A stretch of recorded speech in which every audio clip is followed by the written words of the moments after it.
कुछ उसूलों का नशा था, कुछ मुकद्दस ख्वाब थे। हर जमाने में शहादत के यही असबाब थे।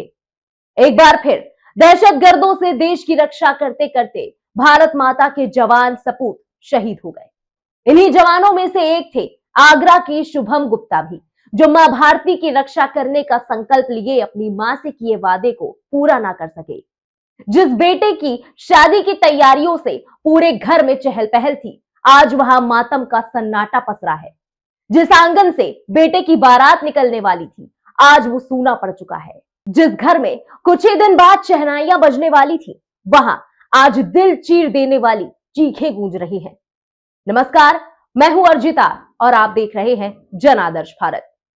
सोचिए उस मां के कलेजे पर क्या बीत रही होगी, जो अपने बेटे की शादी में बजने वाली शहनाई को सुनने के लिए बेताब थी, लेकिन उससे पहले उसके बेटे की अर्थी सजाई जा रही थी। जिस बेटे को शेरवानी पहने देखने के सपने को वो बस कुछ ही दिनों बाद सच होते देखने वाली थी, उसी बेटे को तिरंगे में लिपटा देखकर क्या गुजरी होगी उस मां पर। बस उस मां को इंतजार था अपने जवान बेटे को एक बार देखकर अपने कलेजे से लगाने का।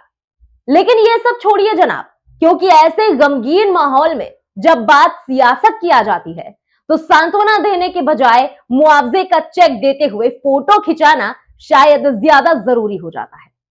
शहीद बेटे को याद करके मां बिलख रही थी, चिल्ला रही थी, लेकिन मंत्री जी को शायद चेक पकड़ाते हुए फोटो खिंचाना ज्यादा मुनासिब लगा। सेना के जवान के शहादत पर चंद रुपए के अंकों में छपे उस कागज के टुकड़े को उस गौरवमयी शहीद परिवार पर एहसान के लेपन से लीपने की कोशिश की जा रही थी। लेकिन नमन है उस शहीद की मां को, जिसने इसे तमाशा बताकर उस कागज के टुकड़े को हाथ तक नहीं लगाया, क्योंकि शायद मंत्री जी इस बात की गहराई समझ नहीं सके कि इस वक्त उन्हें चेक देते हुए फोटो खिंचाने से ज्यादा परिवार को ढांढस बंधाने की जरूरत है, हिम्मत दिलाने की जरूरत है। और अगर आर्थिक मदद करनी ही थी तो बिना उसकी तस्वीर खिंचाए भी की जा सकती थी। दरअसल उत्तर प्रदेश सरकार के कैबिनेट मंत्री योगेंद्र उपाध्याय शहीद कैप्टन शुभम गुप्ता के आगरा स्थित घर पहुंचे हुए थे। मिनिस्टर ने शहीद के माता पिता के हाथ में सूबे की सरकार के मुखिया योगी आदित्यनाथ की तरफ से 50 लाख रुपए के चेक दिए। गमगीन माहौल में डूबे घर के दरवाजे पर शहीद की बुजुर्ग मां को मंत्री योगेंद्र उपाध्याय के हाथों चेक दिलवाया गया। इस दौरान कैप्टन शुभम की मां फपक फपक कर रोने पड़ी। इसका वीडियो सोशल मीडिया पर भी वायरल हो रहा है। लेकिन अब इसको लेकर यूपी के कैबिनेट मंत्री विपक्ष के निशाने पर आ चुके हैं। इस दौरान मंत्री जी के साथ फोटो क्लिक करने वाले भी पहुंचे थे। ये देखकर शहीद शुभम गुप्ता की मां बुरी तरह बिलख पड़ी। कहने लगी कि ये प्रदर्शनी मत लगाओ। बेटे की शहादत से लगभग टूट सी चुकी मां होश खो चुकी थी और बार बार कह रही थी कि बेटे को बुला कर लाओ। ये सुनकर सभी निशब्द हो चुके थे। शहीद शुभम गुप्ता की मां ने उस चेक को हाथ तक नहीं लगाया, लेकिन यहां कैबिनेट मंत्री फोटो क्लिक कराते रहे। शहीद कैप्टन की मां ने चेक लेने से इंकार कर दिया। मां की मना करने के बाद पिता को 50 लाख का चेक सौंपा गया। तो वहीं दूसरी तरफ इस पर सियासत भी तेज हो चुकी है। समाजवादी पार्टी ने परिवार को चेक देने के नाम पर फोटो शूट कराने का आरोप लगाया।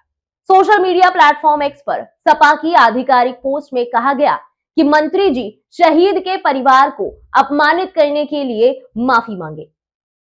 सपा ने कहा कि बीजेपी वाले शहीदों के नाम पर राजनीति करने से बाज नहीं आए। बहरहाल राजौरी की मुठभेड़ में शहीद हो चुके आगरा के रहने वाले भारत मां के लाल शुभम की उम्र 27 साल जरूर थी, मगर हौसले आसमानी थे। जज्बा ऐसा कि राह कभी आसान चुनी ही नहीं। तभी तो बचपन के सपने को पूरा करने के लिए वकालत की पढ़ाई छोड़ दी, सेना की वर्दी चुनी। गाने का शौक था और अक्सर तेरी मिट्टी में मिल जावा गाना गुनगुनाते थे। गीत के बोल अब हकीकत बन गए और सच में शुभम पावन माटी बन गए और पंचतत्व में विलीन हो गए।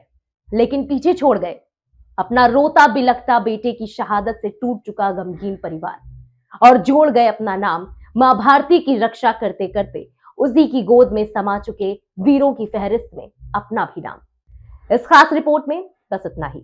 देश और दुनिया की खबरों के लिए सब्सक्राइब करें हमारा यूट्यूब चैनल जन आदर्श भारत। ये खबर आपको कैसी लगी कमेंट में लिखकर जरूर बताएं और फेसबुक पेज पर लाइक करके आप हमारे साथ वहां भी जुड़ सकते हैं। जय हिंद, जय भारत।